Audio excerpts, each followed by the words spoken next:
Hello and welcome to another episode of the NBA 2K podcast. I am your host, RF Ribeiro, but you can call me Rib, as the 2K community does. So in this episode, we're going to get into, some things regarding 2K25. We have some stuff that's come out that may be of interest, but it also, I think some people have been misled a little bit.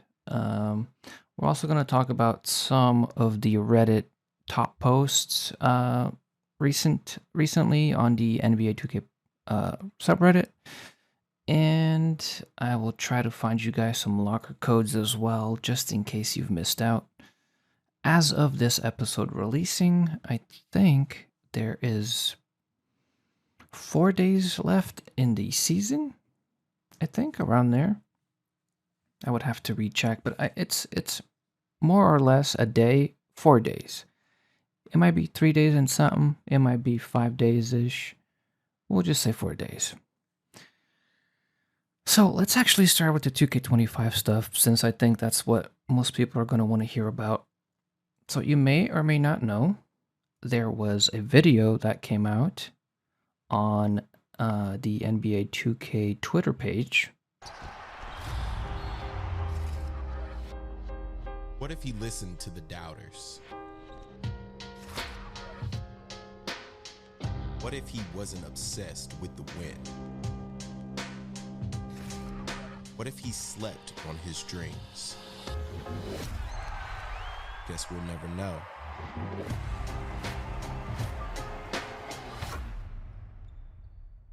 It implies, what I'm assuming most people think, is that it implies that Jason Tatum is the next cover athlete. They also have a new word mark in the video, ball over everything.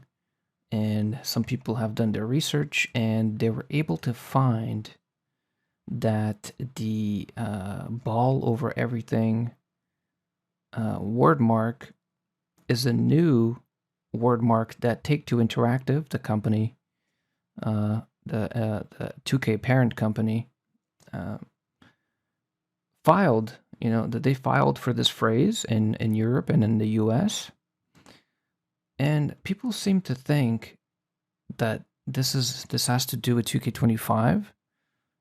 And I did my own research and I could not find the word mark or trademark for whatever phrase they used last year or the year before or the year before that or the year before that. They haven't filed for a trademark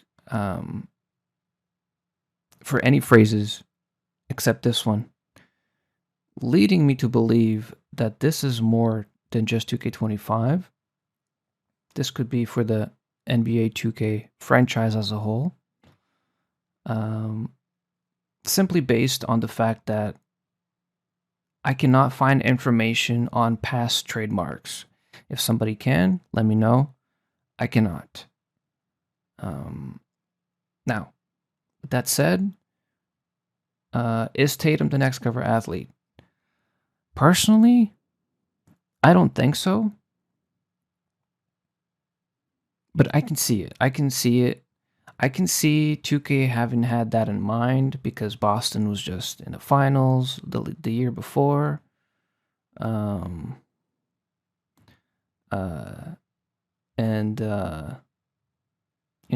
They're thinking, okay, Boston has a good chance to go at it again this year, and they did.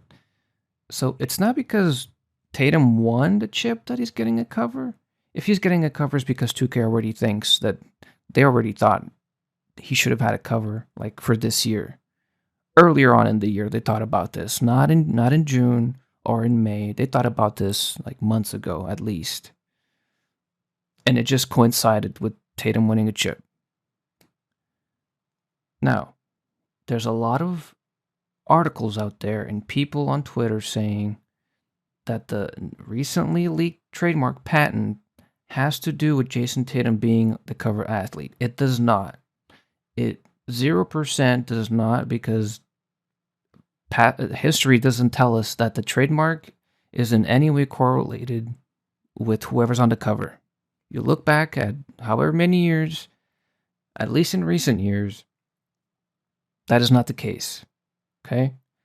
Whatever word mark is used for the year is never associated with the cover athlete. So anybody that's writing about this, making articles, there's some sites, but I'm not going to call them out. People on Twitter is whatever, because people on Twitter will run with anything. But yeah, so it is possible that Tatum gets a cover. He won't be the only person to get a cover.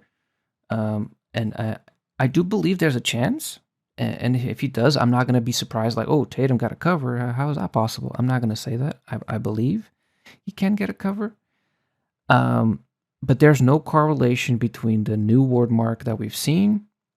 And I also believe that the new word mark is not to do with 2K25, but it's to do with the NBA 2K franchise as a whole moving forward, simply because history tells us that they've never filed for a trademark for a yearly trademark. I've never seen that. So that's all I got to say about that. And with that said, I guess we'll do an intermission, and I will give you guys some locker codes. Well, the Jerry West locker code I think expired, right? Jerry-West-44. Locker codes typically expire after a week. I'm surprised that, I don't know if it is expired or not. Somebody let me know. But I'm surprised they would expire these locker codes, because they're like, dead players, right? A little different from just a promo pack locker code sort of thing. But there are no new locker codes as of today, as of Monday, as of this podcast releasing, if you're listening to this on Monday. There are no new locker codes. Monday morning, I should say. Maybe there might be some later. Yeah, so on Reddit, I have found some really interesting stuff here that I do want to talk about. And this is a common occurrence that I want to bring up.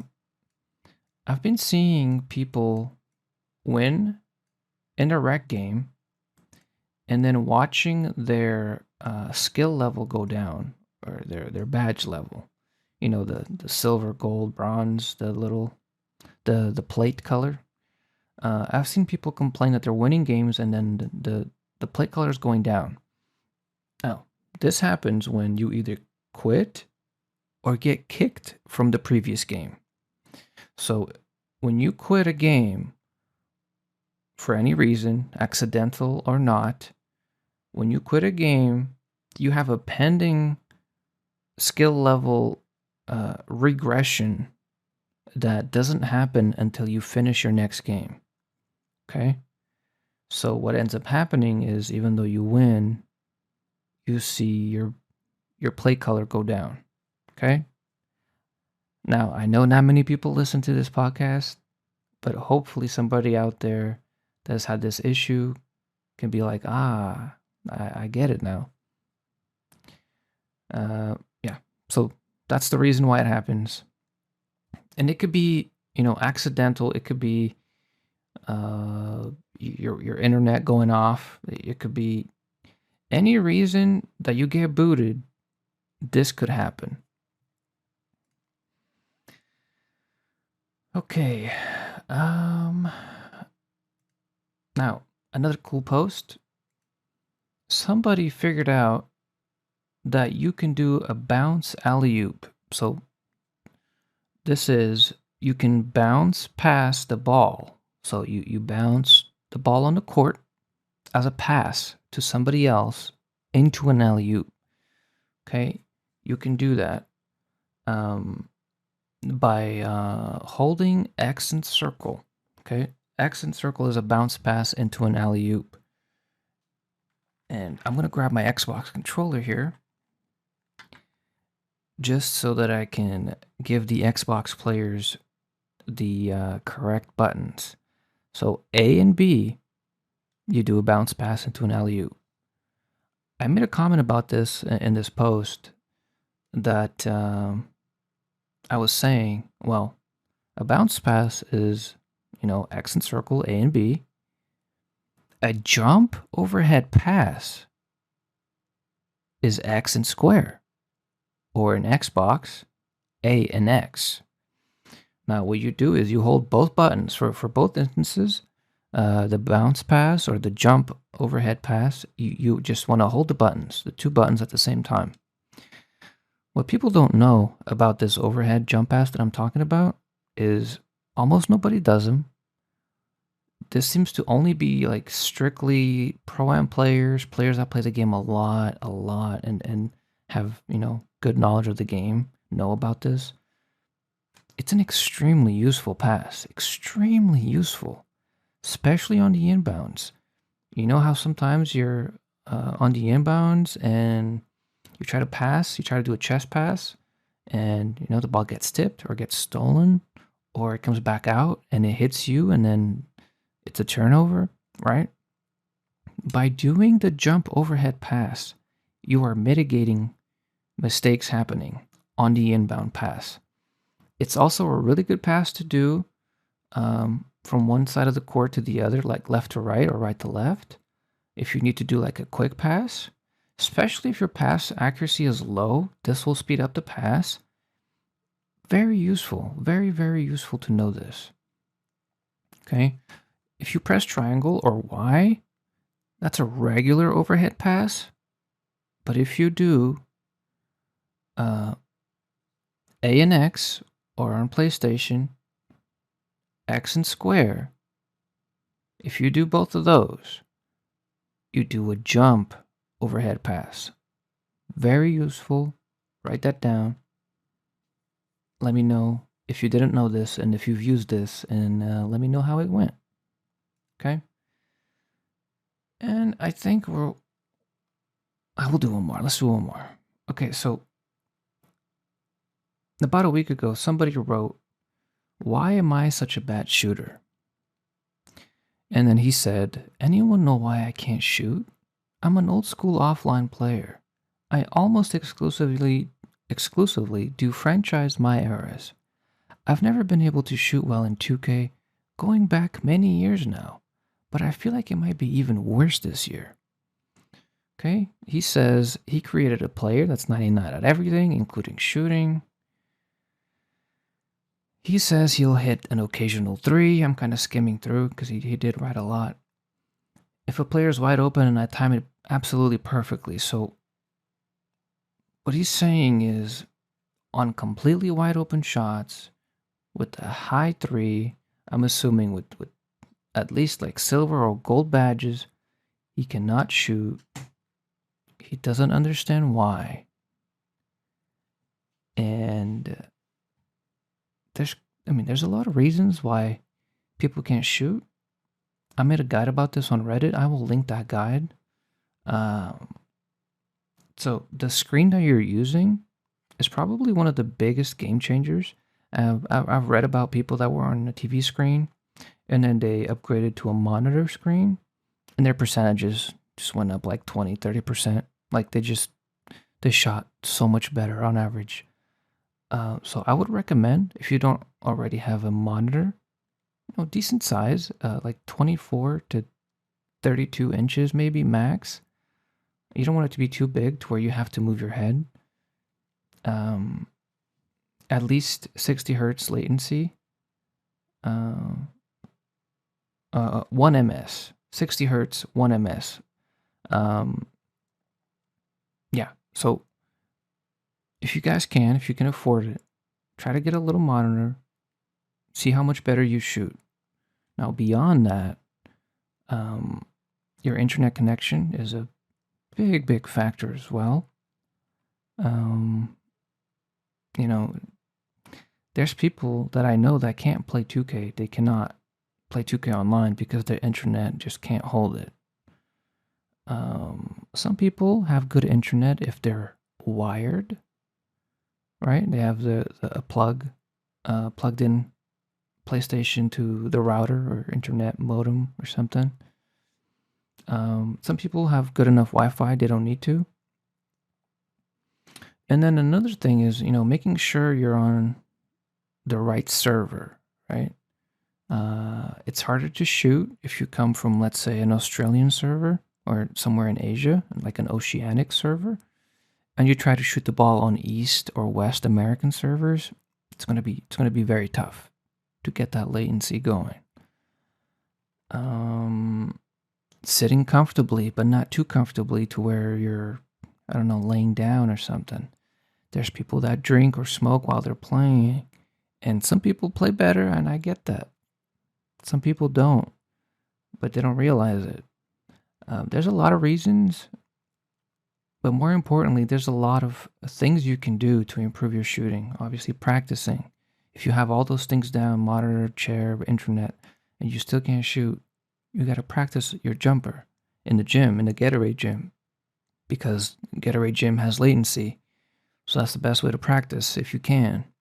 If you have people with you, you can go to like a park game and practice there, or go to a pro-am, practice. There's different latencies in each mode, right? Park has their own latency. Gatorade has their own latency, but I think it's a little close to Park.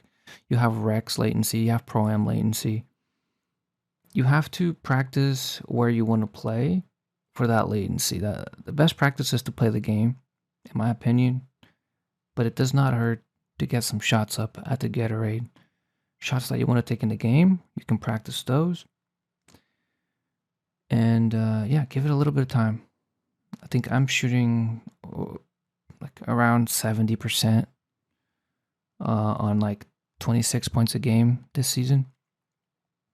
Again, it does not come easy. I practice. I go to the gym still. If I don't play 2K for a day or two, I go into Gatorade just to make sure. And yeah, if there's anything else you guys want to know about this, how to improve your shooting, it's in the guide, the Reddit guide. The link will be in the description. And I think, is there anything cool to talk about? Well, okay, so I'll end it on this note with 2K25.